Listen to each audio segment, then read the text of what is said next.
सबको प्रणाम। राम राम। कुछ दिन पहले हमने त्रिया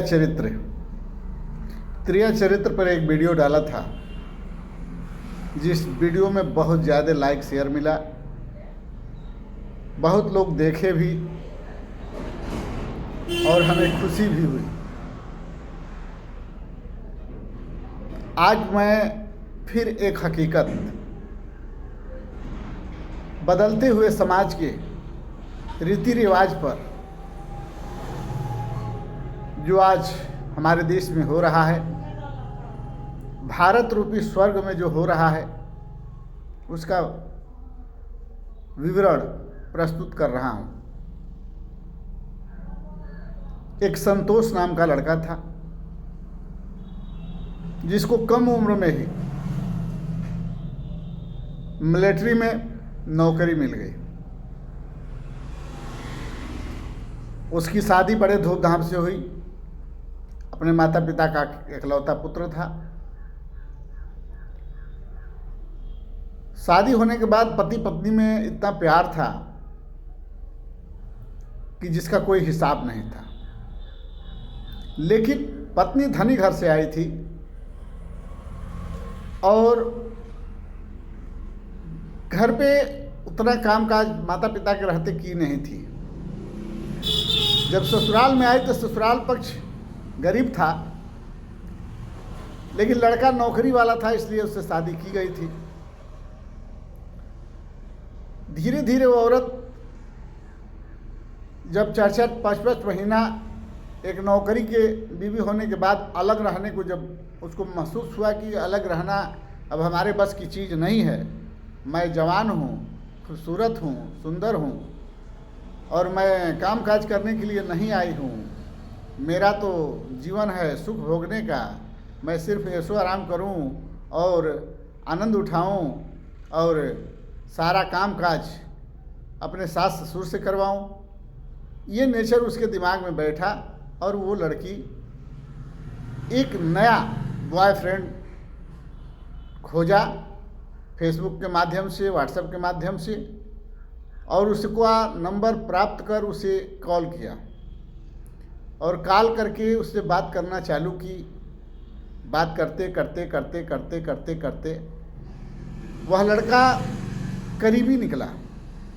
जो लड़के नौकरी फौज में करता था, उस लड़के के माता पिता को वो माता पिता कहता था, बेटा बनता था, बेटा बेटा। वो लोग बेटा कह के उसके बहुत प्यार करते थे। लेकिन जब बहू से ही वो बॉयफ्रेंड बन गया तो बहू के इशारे पर नाचने लगा। बहू दिन भर उस बॉयफ्रेंड के साथ, जबकि शादीशुदा था, उसके साथ वो मौज मस्ती करती थी। सास ससुर के सामने ही भोग विलास करती थी। सास ससुर से पैर अपना भी दबवाती थी, बॉयफ्रेंड का भी दबवाती थी, तेल लगवाती थी, सर दबवाती थी, खाना बनवाती थी, पोछा झाड़ू लगवाती थी। सारी व्यवस्थाएं मस्त चल रहा था। पति वेतन भेजता था, उस तनख्वाह से अपने बॉयफ्रेंड का भी खर्चा करती थी, अपने खर्चा करती थी। तरह तरह के कपड़े, अधनंगे बदन कपड़े खरीदती थी। मॉल, सिनेमा हॉल, या सारे सुख सुविधा का भोग भोगती थी। और पति फौज में रहकर समाज की सेवा करते हुए पैसा भेजता रहता था। उस पैसे से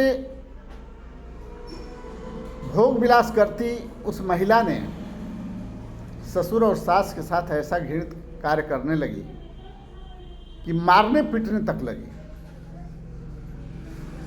अकस्मात बेटे का फ़ोन आता रहा और बेटा बाप माँ से पूछता रहा, लेकिन माँ बाप कभी इस विषय में बेटे से कहा नहीं। एक दिन अकस्मात लड़का घर छुट्टी आता है और पत्नी से बिना बताए आता है।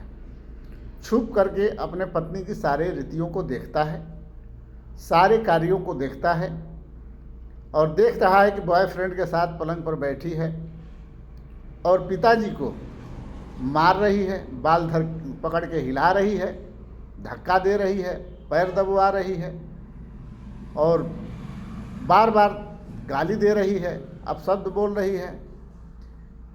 लड़का दरवाजे पर खड़ा तो है, सब सुन रहा है, अंदर से खून खौल रहा है, लेकिन पत्नी से बहुत प्यार करता था।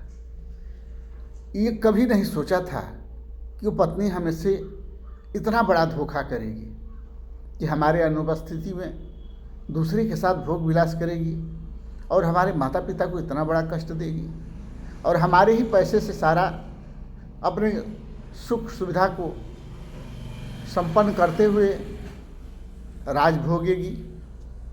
यह बात उसे खलने लगी। खड़े खड़े खल रहा था, खड़े खड़े सोच रहा था कि आखिर हमने कौन सी गलती की कि हमने शादी किया और शादी करके लाया और आज हमारी ही पत्नी हमारे ही माता पिता के सामने भोग विलास कर रही है। हमारे माता पिता कैसे बर्दाश्त करते होंगे कि हमारी बहू हमारे ही सामने किसी अन्य गैर मर्दों के साथ सो रही है और बेटा हमारा बाहर है, प्रदेश में है। ये कैसे बर्दाश्त कर रहे होंगे, ये बार बार पति सोच रहा है।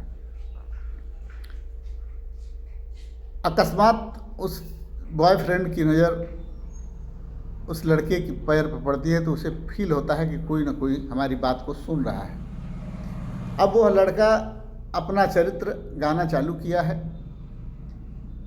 पूजा, मैं कहता था कि तुम पिताजी को सताया ना करो, मैं कहता था कि इनसे पैर दबवाया ना करो, खाना ना बनवाओ, चाय ना बनवाओ, झाड़ू पोछा ना लगवाओ, माता पिता को सुख देना चाहिए। मतलब तरह तरह के सफाई देना चालू करता है।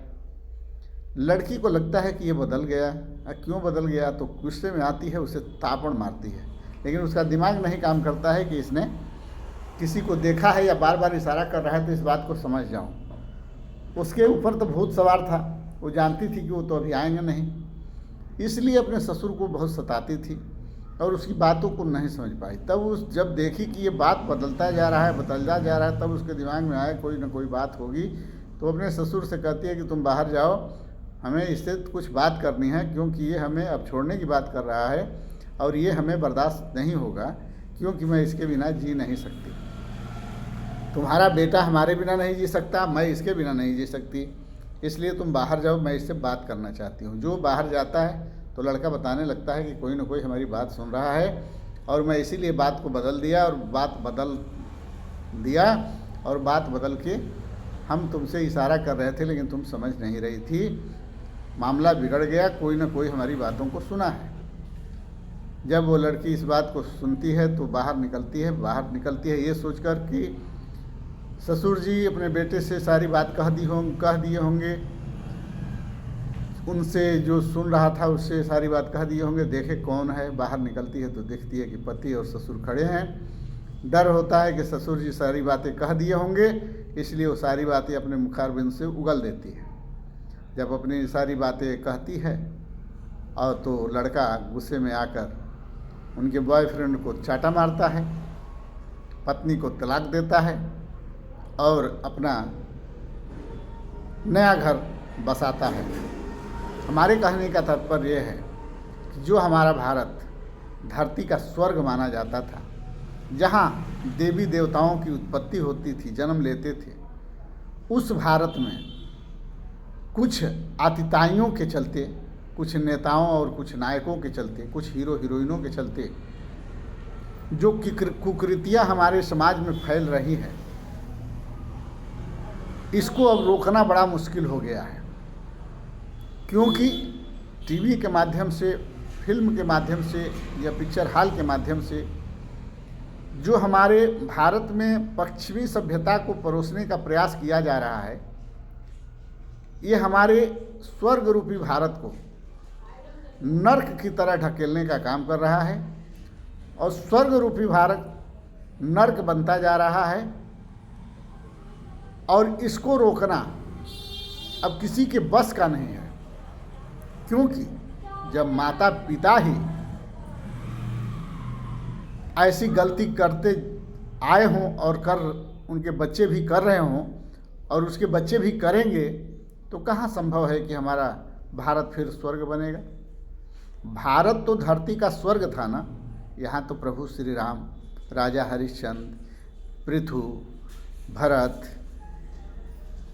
यहाँ तक कि बड़े बड़े विद्वान, महर्षि, बहादुर पैदा हुए।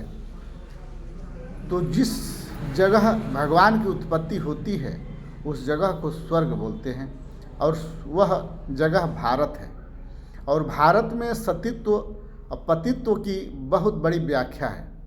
चाहे कोई भी वृतांत लेकर पढ़िए, इतिहास लेकर पढ़िए, हमारा भारत सतियों का भारत रहा है, हमारा भारत पतियों का भारत रहा है। आज हमारा भारत वेश्याओं का भारत होता जा रहा है। आज हमारा भारत पतिभ्रष्ट औरतों का भारत होता जा रहा है। क्या इस पर सरकार कुछ विचार करेगी, या सरकार इसको विकास समझ रही है, या सरकार इस पर पश्चिमी सभ्यता थोप कर भारत को नर्क के रास्ते पर ढकेलने का काम कर रही है? क्या इस तरह के पिक्चर या इस तरह के सीरियल टीवी या सिनेमा हॉलों में चलना चाहिए? अगर नहीं तो सरकार बैन करे, और सरकार के माध्यम से जो सरकार में कुछ लोग हैं जो दारू, बीड़ी, सिगरेट, गांजा, अफीम, चरस पीते हैं और विधायक हैं, सांसद हैं, मंत्री हैं, कुछ लोग भोगी हैं जो उनको रोज़ लड़की चाहिए, कुछ लोग लड़कियों के आदी हैं, कुछ लोगों को अधेड़ औरत चाहिए, कुछ लोगों को बच्चे औरत चाहिए, कुछ लोगों को मीडियम औरत चाहिए। जिस तरह नेता देश और समाज को गंदा करने में लगे हुए हैं, ठीक उसी तरह से नेता के साथ साथ नायक, हीरो, हीरोइन या फिल्मी दुनिया के लोग हमारे स्वर्ग रूपी भारत को नर्क बनाने में लगे हुए हैं। इस पर सरकार विचार करे और इस पर रोक लगाए, क्योंकि ये समाज हित में नहीं है, भारत हित में नहीं है, देश हित में नहीं है, समाज हित में नहीं है।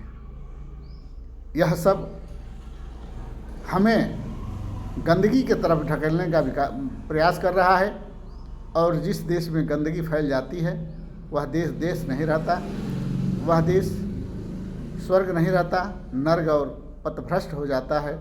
इसलिए सरकार से निवेदन है हाथ जोड़कर माननीय प्रधानमंत्री जी से, माननीय योगी जी से, कि इस कुरीतियों पर अंकुश लगाते हुए हमारे देश को एक नया भारत बनाने में सहयोग करें, सतीत्व का भारत बनाने में सहयोग करें, और हमारे भारत को स्वर्ग ही रहने दें, और अपने नेताओं और नायकों पर अंकुश लगाएं, और इस तरह के जो भी लोग हैं उन पर अंकुश लगाकर रास्ता दिखाने का प्रयास करें।